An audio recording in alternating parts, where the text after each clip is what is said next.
Assalamualaikum dan selamat pagi. Hari ni bersama Abang Shofi di Shofi Autowork nak share tentang kabel buka bonet belakang dengan yang buka pintu petrol tu, untuk kelisa lah.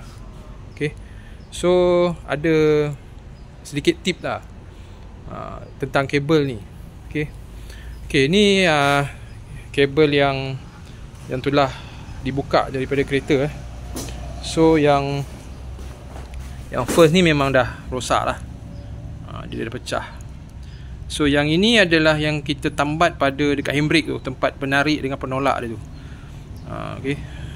Kalau kita nak buka bonet, kita tarik, kita tarik twill tu ke atas kan. So kabel tu akan tertarik. Bila kita nak buka pintu petrol, kita akan tolak twill tu ke bawah dan kabel ni akan menolak ke dalam. Okay. Ni yang kat belakang . Ni dia punya junction dia ni. Sebab dia satu kabel ni dia attach dua function, untuk buka bonet dan untuk buka pintu petrol. Okay, ini yang buka pintu petrol . Bila kita tolak twill tu ke bawah, benda ni akan menolak twill dekat pintu petrol tu dan membuka pintu petrol tu lah. So yang ini yang ke bonet. Yang ke bonet punya lock, bila kita tarik dia akan menarik. Okay, junction ni. Ni junction dia. So lalu akan patah kat sini, patah kat sini dengan patah kat depan ni. Okay. So tip yang abang nak share adalah dalam membeli alat ganti untuk kabel ni adalah penting bagi menggunakan yang original ataupun at least yang berkualiti, yang made in Japan ke.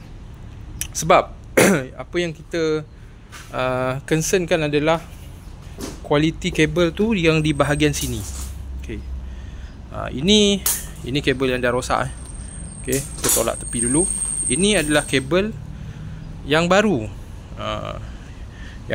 tetapi local, tak ada brand. Okay, nampak macam sama kan, nampak macam sama, cantik saja desainnya. Tapi kelemahannya di mana? Kelemahannya di kabel ni. Okay, dia lembut. Nampak? Dia lembut.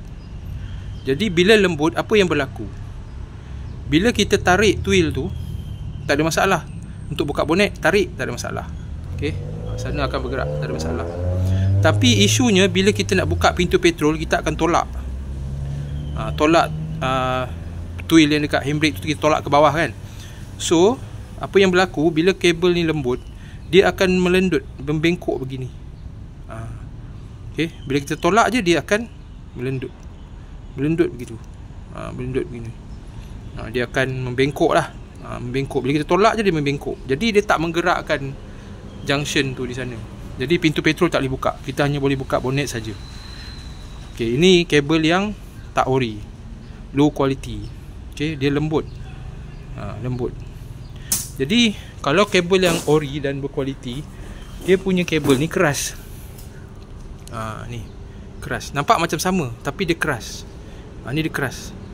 Keras. Kalau nak banding yang tadi tu, dia lembut. Okey. Ni. Lembut. Keras. Still boleh dibengkokkan tapi dia keras. Dan dia punya ni panjang. Nampak? Ni panjang. Ini pendek. Nampak? Pendek. Panjang. Jadi bila kita tolak, dia straight masuk ke dalam. Dia tak membengkok. Bila kita tolak je untuk buka pintu petrol, dia akan straight masuk ke dalam. Sebab dia keras. Kalau yang lembut ni, dia akan melendut. Melendut. Okay? Dia tak masuk ke dalam. Jadi adalah penting bila nak membeli sesuatu alat ganti tu, khususnya kabel ni lah, kena beli yang ori. Kalau tak ada yang ori pun, at least beli yang made in Japan. Ni abang pakai brand ni. Ni brand ni abang pakai. Kalau ori ada tapi lagi mahal. Ni yang abang pakai made in Japan. Okay. So akhir kata, dalam membeli alat ganti ni, ada kala kita kena serahkan kepada pomen lah. Ibarat macam bila korang tak sihat, korang pergi jumpa doktor yang bagikan ubat yang sesuai untuk korang. Kalau korang main pergi je farmasi beli, main hentam je ubat-ubat apa yang korang rasa ngam untuk makan, korang makan, lepas tu masalah tak selesai. Kena juga jumpa doktor dan serahkan kepada doktor untuk memberikan ubat yang tepat. Sama juga macam alat ganti kereta. Pomen tu betul dia ambil untung ke atas sesuatu barang sebab dia berniaga kan. Jadi untung yang dia ambil tu bukannya semata-mata untung, tapi dia tahu barang yang sesuai, yang boleh bertahan untuk diberikan pada pelanggan. Ada barang yang kita boleh beli sendiri online sebab murah kan. Tak dinafikan, memang online murah. Beli di bengkel mahal sebab ada margin keuntungan. Tapi hati-hati bila membeli barang online. Banyak customer abang yang beli barang, terutamanya service part macam minyak hitam, filter. Banyak yang cak ayam, banyak yang tiruan yang abang tahu benda tu tiruan sebab kita dah lama kan dalam bidang ni, kita dah tahu. Tapi kadang kita malas nak cakap sebab dah beli, dia nak upah kita tukar saja, kita tukar je lah. Kadang kita nak cakap lebih-lebih, takut nanti alah ini pomen ni saja je, memandai-mandai sebab kita buat barang sendiri. Bukan, sebab kadang-kadang pomen tu dia tahu apa tu grade barang tu. Dia tahu barang ni kalau pakai jadi apa. Jadi sebab tu ada kala benda kita kena serahkan kepada pomen dan bayar kepada keuntungan yang dia orang nak tu lah. Janji jangan merapu lah kan. Stand dalam niaga mesti ada untung kan. Jadi sedikit bebelan lah. Semoga ada manfaatnya, terutamanya untuk kabel ni. Untuk kabel ni nak beli sendiri boleh, tapi pastikan yang berkualiti supaya bila korang upah pasang pada pomen, kerja tak dua kali. Barang pasang terus cun.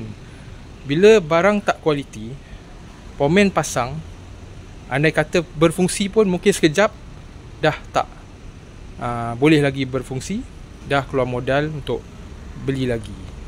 Mungkin ada yang pasang terus tak boleh berfungsi langsung, kena juga ambil barang yang lain untuk dipasang. Kan? Jadi berlaku kerugian di situ. Okey. Ada barang boleh beli sendiri, ada barang kena serah kepada pomen. Sebab mereka lebih tahu insya-Allah apa yang terbaik untuk korang. Semoga bermanfaat. Terima kasih.